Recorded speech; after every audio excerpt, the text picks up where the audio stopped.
ഹൈന്ദവരുടെ പ്രധാന ആഘോഷങ്ങളിലൊന്നാണ് മഹാശിവരാത്രി. ശിവം എന്നാൽ മംഗളം. അതുകൊണ്ട് ശിവരാത്രി എന്നാൽ മംഗളരാത്രി എന്നർത്ഥം.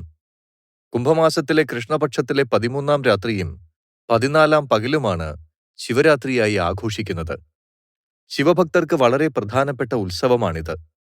കൂവളത്തിന്റെ ഇലകൾ ശിവൻ അർപ്പിക്കുന്നതും ഉപവാസമനുഷ്ഠിക്കുന്നതും രാത്രി ഉറക്കമിളയ്ക്കുന്നതുമൊക്കെയാണ് ഈ ദിവസത്തെ പ്രധാന ആചാരങ്ങൾ. ശിവലിംഗങ്ങളെ പാലും തേനും കൊണ്ട് അഭിഷേകം ചെയ്ത് അവയെ ആരാധിക്കുന്ന പതിവുമുണ്ട്. വടക്കേ ഇന്ത്യയിലും നേപ്പാളിലും വിശ്വാസികൾ ഈ ദിനത്തിൽ ശിവന്റെ ഇഷ്ടപാനീയമെന്ന് വിശ്വസിക്കുന്ന ലസ്സി എന്ന മധുരപാനീയം കുടിക്കും.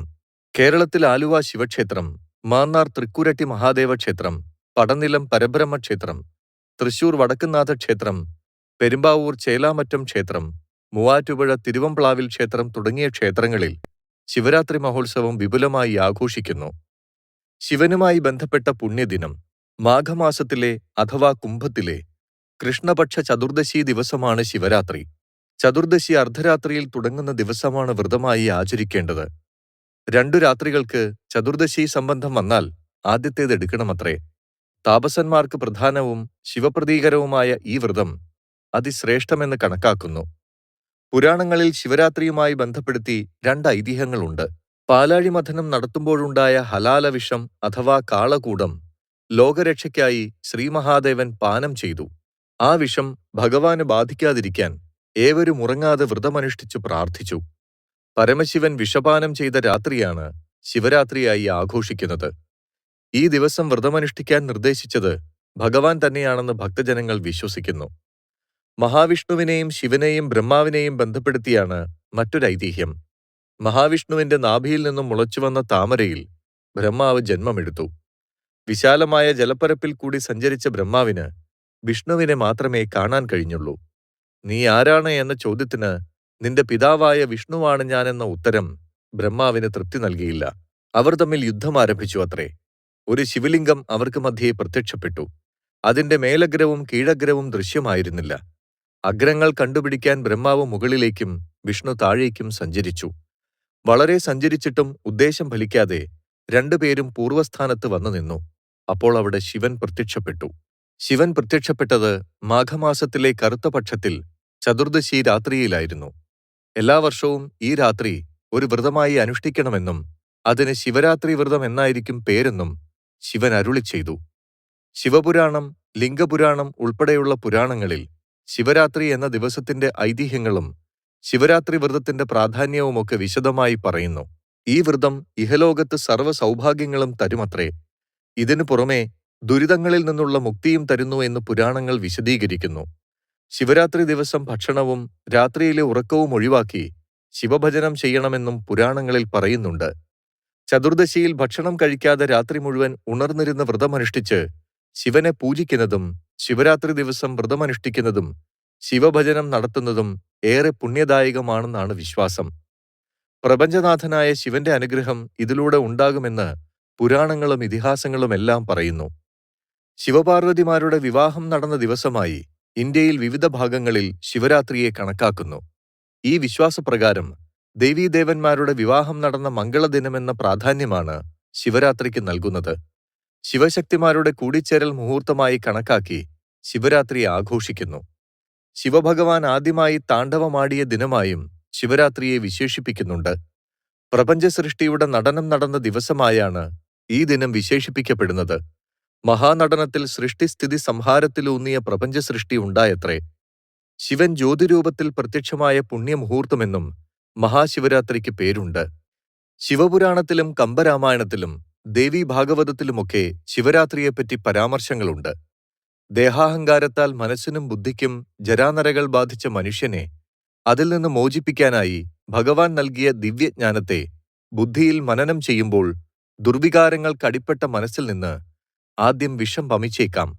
എന്നാൽ ഭയപ്പെടാതെ അത് ഈശ്വരനിൽ സമർപ്പിച്ചാൽ ഈശ്വരൻ അത് സ്വയം സ്വീകരിക്കുന്നു.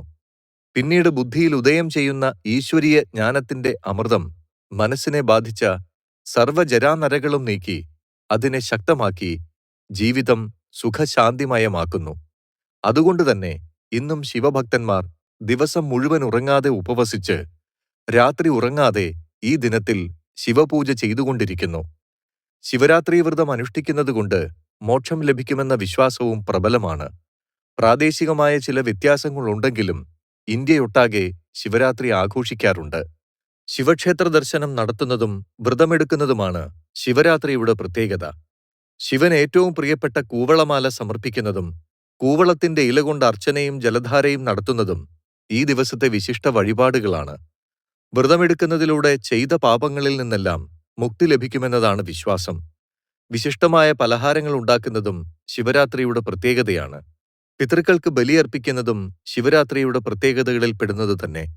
പിതൃമോക്ഷം തേടി പഞ്ചാക്ഷരി മന്ത്രം ഉരുവിട്ട് ആയിരങ്ങളാണ് ശിവരാത്രി ദിനത്തിൽ പിതൃതർപ്പണം നടത്തുന്നത്. ആലുവ മണപ്പുറത്താണ് കേരളത്തിൽ പ്രധാനമായും ബലിതർപ്പണ ചടങ്ങുകൾ നടക്കുന്നത്. പെരിയാറിന്റെ തീരത്ത് ആലുവ മണപ്പുറത്ത് എല്ലാ വർഷവും കുംഭമാസത്തിൽ ശിവരാത്രി ദിനത്തിൽ കൊണ്ടാടുന്ന ആഘോഷമാണിത്.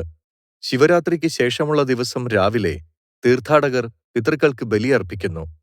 പ്രകൃതിയുടെ നിയന്ത്രണത്തിൽ സ്വാഭാവികമായി ആറാട്ട് നടക്കുന്ന ചുരുക്കം ക്ഷേത്രങ്ങളിലൊന്നാണ് ആലുവ ശിവക്ഷേത്രം. ശിവഭഗവാനിൽ നിന്നും നാം ധാരാളം കാര്യങ്ങൾ പഠിക്കുന്നുണ്ട്. ശിവന്റെ ഓരോ അടയാളങ്ങളും നമുക്കുള്ള മാർഗനിർദ്ദേശങ്ങളുമാണ്. ശിവന്റെ ജട മനസ്സിന്റെയും ശരീരത്തിന്റെയും ഊർജ്ജസ്വലതയെയാണ് കാണിക്കുന്നത്. ലക്ഷ്യങ്ങളെ വിജയത്തിലെത്തിക്കാനും പ്രതിരോധശേഷിയെ വർദ്ധിപ്പിക്കാനും ക്ഷമയോടെ കാര്യങ്ങളെ നേരിടാനുമാണ് ഭഗവാന്റെ ജട നമ്മെ പഠിപ്പിക്കുന്നത്. പ്രശ്നങ്ങളെ എങ്ങനെ പരിഹരിക്കണമെന്ന് ശിവന്റെ തൃക്കണ്ണ് ബോധ്യപ്പെടുത്തുന്നു അത്രേ. അസാധ്യമായത് ഒന്നുമില്ല. ആവശ്യമില്ലാത്തതിനെ ഭസ്മീകരിക്കലാണ് തൃക്കണ്ണ് ചെയ്യുന്നത്. തൃശൂലം മനസ്സിന്റെ നിയന്ത്രണ ചിഹ്നമാണ്. നമ്മുടെ ഉള്ളിൽ ഉറങ്ങിക്കിടക്കുന്ന ഈഗോ, മറ്റുള്ളവരെ ദ്രോഹിക്കാനുള്ള മനസ്സ്, ഇവയെയെല്ലാം അത് തുടച്ചു നീക്കുന്നു. നമ്മുടെ ഓരോ ദിവസവും എങ്ങനെ തുടങ്ങണം എന്നതിന്റെ പ്രതീകമാണ് ധ്യാനനിരതനായ ഭഗവാൻ. എല്ലാത്തിന്റെയും തുടക്കം ധ്യാനത്തിലൂടെയാവണം. ധ്യാനം പോലെ വേണം ഓരോ കാര്യങ്ങളും ചെയ്യുവാൻ. അപ്പോൾ നമുക്കത് അനുഭൂതിയായേക്കാം, ആസ്വാദനമാവാം. പ്രശ്നങ്ങളെ അതിജീവിക്കാനും അതിനെ ധീരതയോടെ നേരിടാനുമാണ് ശിവൻ ധ്യാനത്തിലൂടെ പഠിപ്പിക്കുന്നതത്രേ. ഭസ്മധാരിയായ ശിവൻ ആത്മാവിനെ പ്രതിനിധാനം ചെയ്യുന്നു. ശരീരം ഭസ്മമായാലും ആത്മാവ് നിലനിൽക്കുമെന്നതാണ് ഇതിലൂടെ വെളിവാകുന്നതെന്ന് വിശ്വാസികൾ സാക്ഷ്യം പറയുന്നു. ശിവന്റെ നീലനിറത്തിലുള്ള കണ്ഠം അടക്കാനാവാത്ത ദേഷ്യത്തെയാണ് സൂചിപ്പിക്കുന്നത്. ഒരിക്കലും നിയന്ത്രിക്കാനാവാത്ത ദേഷ്യത്തെ എങ്ങനെ നിയന്ത്രിക്കാമെന്നതാണ് നീലകണ്ഠനിലൂടെ ഭക്തർ മനസ്സിലാക്കുന്നത്. പരിഹാരമില്ലാത്ത പ്രശ്നത്തെ എങ്ങനെ പരിഹരിക്കാമെന്നും ഇത് ഓർമ്മപ്പെടുത്തുന്നു. ഡമരു പ്രതിനിധാനം ചെയ്യുന്നത് ആഗ്രഹങ്ങളെയാണ്. മനസ്സുവച്ചാൽ നടക്കാത്തതായി ഒന്നുമില്ലെന്നാണ് ഡമരു പറയുന്നതത്രേ. ഗംഗ പ്രതിനിധാനം ചെയ്യുന്നത് മനുഷ്യന്റെ അറിവില്ലായ്മയെയാണ്. ആദ്യം നന്നായി ആഴത്തിൽ പഠിച്ചതിനു ശേഷം പിന്നീട് പ്രവർത്തിക്കാനിറങ്ങുക എന്നതാണ് ഗംഗ പറയാതെ പറയുന്നത്. ശരീരത്തിലെ എല്ലാ ദുഷ്ചിന്തകളും ഇല്ലാതാക്കി നന്മയുള്ള മനസ്സോടുകൂടി പ്രവർത്തിക്കുക എന്നതാണ് ഇതിലൂടെ അർത്ഥമാക്കുന്നത്. സർപ്പം പ്രതിനിധാനം ചെയ്യുന്നത് മനുഷ്യന്റെ കഴുത്തിനു ചുറ്റുമുള്ള താൻ പോരിമയെയും അതിന്റെ ഫലമായി മാനസികമായും ശാരീരികമായും ഉണ്ടാവുന്ന പ്രശ്നങ്ങളെയുമാണ്. പ്രപഞ്ചത്തിന്റെ ക്ഷേമത്തിനായി ധ്യാനിച്ചതിനാൽ ശിവനെ മഹായോഗിയെന്ന് വിളിക്കുന്നു. സമ്മർദ്ദപൂരിതമായ ഒരു സാഹചര്യത്തിൽ ശാന്തത പുലർത്തുന്നതിലൂടെ പകുതി യുദ്ധത്തിൽ വിജയിക്കാമെന്ന വസ്തുത ഇത് ഉയർത്തിക്കാട്ടുന്നു. ശിവന്റെ വസ്ത്രധാരണം വ്യക്തമാക്കുന്നത് ഭൗതിക സന്തോഷം ഒരിക്കലും ദീർഘകാലം നിലനിൽക്കില്ല എന്നാണ്. ശിവൻ അർദ്ധനാരീശ്വരൻ ആയിരുന്നു. അവിടെ പകുതി പാർവതിയായിരുന്നു. വളരെ ബഹുമാനത്തോടെയും കരുതലോടെയുമാണ് അദ്ദേഹം പാർവതിയോട് പെരുമാറിയത്. അവൾ അവന്റെ ശക്തിയായിരുന്നു. അവൻ അവൾക്ക് അർഹമായ പ്രാധാന്യം നൽകി. നമ്മുടെ നല്ല പാതിയെ ബഹുമാനിക്കുക എന്നതാണ് ഇതിൽ നിന്നും നാം മനസ്സിലാക്കേണ്ടത്. അങ്ങനെ ശിവൻ എന്ന മഹായോഗി പ്രപഞ്ചത്തിന്റെയും ജീവജാലങ്ങളുടെയും മഹായോഗിയും ഗുരുവുമായി തീരുന്നു.